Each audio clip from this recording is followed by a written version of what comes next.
How I Met Your Mother sounds like a diss, but it's also a TV show, so let's react to its medical scenes. Let's get started. Pee-whoop. Ted, there is not a single thing on here that you are too old to do. In fact, if you did everything on the Murtaugh list, I'd call that a pretty fun weekend. What's the Murtaugh list? Barney, you are not 18 anymore. If you did everything on that list, you would die. That wasn't Challenge accepted. In the next 24 hours, I'm going to do every single thing on this list. Now, as the doctor, I need to see this list before I give the A-OK. I'm just kidding. That's not what a doctor's role is. A doctor's role is to warn you of risks and dangers and allow you to make the decision for yourself. That's called bodily autonomy. Robin, there is some pretty tough stuff on that list. Do you really think Barney's gonna get his ear pierced? Get ear pierced. Check. Oh, he's bleeding heavily. Most people that get their ear pierced don't bleed that much. I hope he didn't just stab himself in his cranium as well as going through his ear. You guys mind if I crash on your futon tonight? We don't have a futon. Put it over there, boys. What's going on? It's on the Murtaugh list. Crash on a friend's futon instead of getting a hotel room.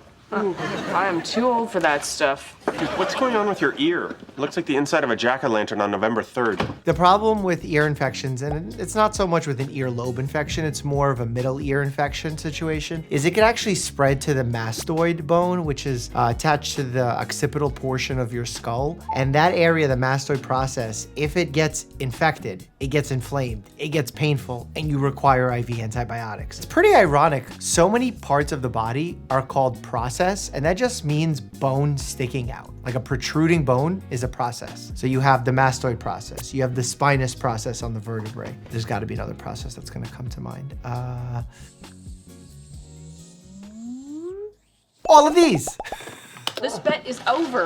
Your ear looks like a free Danish at a continental breakfast. I mean, at that point, it's just full-blown cellulitis requiring soft tissue antibiotics. You also might be having a reaction to the metal in that earring. That also happens a lot with nickel allergies. It's one of the most common metals to have an allergy to. People call it a cheap jewelry allergy. I think nickel's cool, so I don't call it cheap, but you know, to each their own.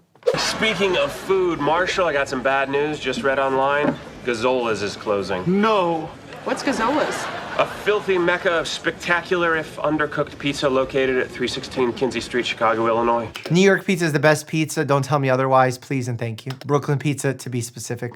Staten Island up there as well. And the only correct way to order a pizza is with extra cheese pepperoni. Don't tell me otherwise. Unless you're my cholesterol, then you're allowed to tell me otherwise. Those Gazzola's trips, that's where we really became bros. We ate nothing but jerky. Drank nothing but Tantrum. Tantrum was a soft drink with the highest caffeine content legally available over the counter. Oh my God.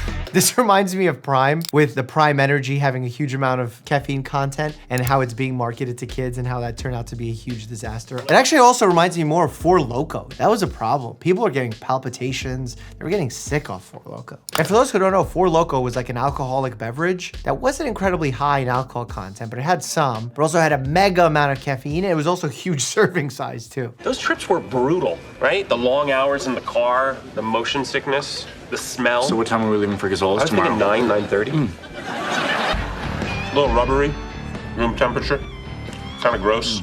Making me wonder if this pizza is worth the 22-hour drive. 22-hour drive. That's a blood clot if I ever heard one. I'm just kidding. But that does put you at risk for having a blood clot. Long drives, long flights, post-surgery. If you don't move, you have a higher chance of having a clot form in the veins of your legs. Because actually, when you move around and you take steps, your calf muscle squeezes, therefore it helps some of the blood flow from the veins come back up. But if that blood pools and stagnates in the area because you're not using your calf and pumping well, as a result, you could form a blood clot. The danger of having that blood clot is having that blood clot get loose from that area, get shot up into your circulation, into your lungs, creating what's known as a pulmonary embolism. Because it lodges in your lungs, blocks blood flow, and the lung dies. Just like old times. I feel so young again, except for the chest pains. You know what's funny about pizza is it's one of those foods that is really like a triple whammy in terms of potentially being unhealthy. You consume a lot of sugar that can lead to high triglycerides, higher blood sugar levels, which can increase inflammation in the body, all sorts of vascular issues, vascular inflammation. But then on top of it, you have high sodium content, which can increase blood pressure. Then on top of it, you add high fat content, which can raise your cholesterol, leading to blockages being formed. So you have like blockages plus inflammation plus high blood pressure, a lot of strain on the heart and kidney. I still love pizza. This isn't a pizza hate video, I'm just saying. Got my stomach! Ooh. Damn you, Cazolas! Oh, food poisoning is terrible. It's like a hot ball of lead! Baby, cut it out of me! Cut it out! You know what's funny? When we study in med school specific foods, reheated pizza is not one of them, but there's certain ones that they test us that they ingrain the types of bacteria that those foods tend to harbor and then cause illness with. So like reheated rice has B. cereus bacteria. Potato salad has like salmonella. Deli meats have listeria. We even have some for animals. Like if you own rabbits, maybe you have tularemia. If you have parrots, maybe you have chlamydia. I'm not exaggerating that. That's like still ingrained in my head from the medical boards. 130, what? You... They didn't have Uber back then. I'm Batman. He got hit by a bus. BTW, there's one bone downstairs that ain't broken. That's not a bone. Up top. Are you sure? Yeah, dude, why do you think I had him set it this way? Okay.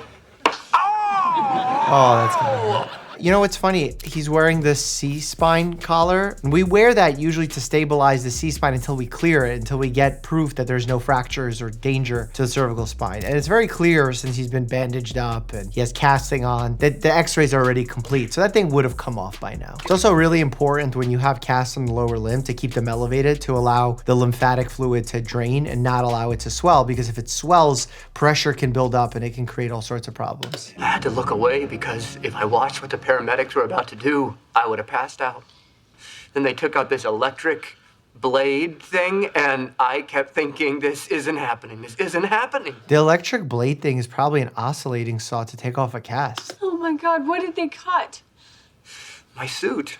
Oh. My beautiful suit. It's actually really cool. If you ever seen a cast saw, if you put it on your skin that's soft, it kind of just bounces your skin around. But if you put it on a cast, which is a surface that's hard without elasticity, it's actually gonna cut through the cast because it vibrates so hard. There's actually some really cool slow-mo footage. Here, maybe we can play it.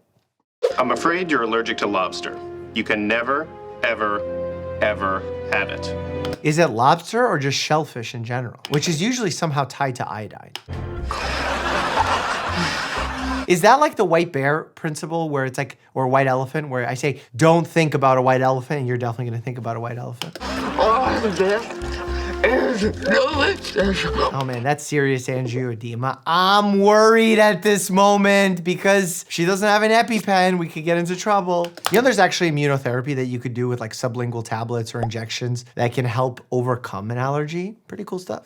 I don't need to go to a heart doctor. I drink every day, I sleep 3 hours every night, and I have multiple sex partners. I'm doing everything right. Well, not sleeping is not great for the heart, especially long term, because that puts you into sympathetic overdrive where you're in fight or flight mode, which means you have high cortisol, you have high blood sugar, you have dysregulation of your blood pressure, then you're drinking large amounts of alcohol, which is cardiotoxic. Yes, alcohol is cardiotoxic. Sexual partners, probably the one that contributes the least to the heart. I guess if you're having lots of sex, it's like you're exercising a decent amount, so maybe you're heart healthy for that reason. Well, Barney, your heart sounds fine. See, Lily? She was worried. Although it seems like you might have a slight arrhythmia. Ow! Feels! I'm assuming he's gonna have like a PVC.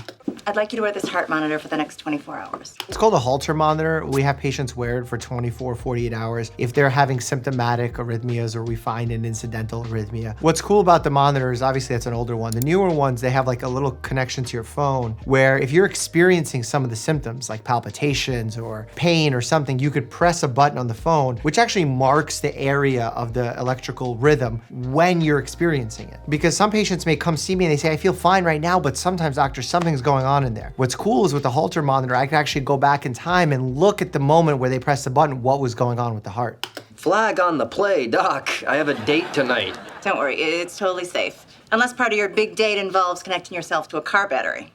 Well, now it doesn't. That was like a really weird choice of humor. I don't get it. Okay, everything looks fine here, although I did notice a few irregularities. There's nothing to be... alarmed about? She's probably pointing out PVCs, which are premature ventricular contractions. Not incredibly scary, especially if they're asymptomatic, meaning you don't feel anything with them. Young people can have them. They kind of just pop up because sometimes treating them or trying to treat them will actually lead to more complications as opposed to just leaving them alone. Nora's great. She's wonderful. But What time was your dinner reservation? last night, 8:30. What did his heart do at 8:30?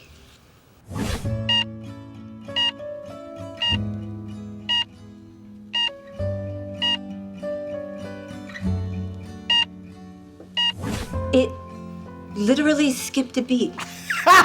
That's cute. Your heart's talking to you, Barney. Oh, he Do you have the lets me. guts to listen to it? Oh my God, does he have heart block?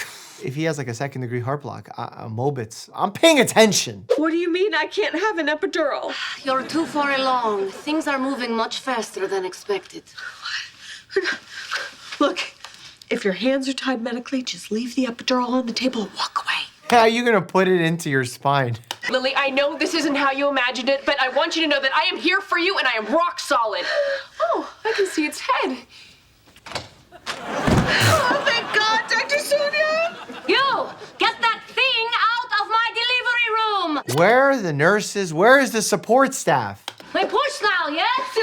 I can't, Marshall's not here yet. Lily, if you don't push, I will shove that baby up your throat and pull it out of your mouth! Yeah, we don't do that, sorry. Everybody? Oh, that baby's like a month old. Named him after my pop. Maybe not a month. Tell them the full name. Where do they get babies from for TV shows? Like young babies.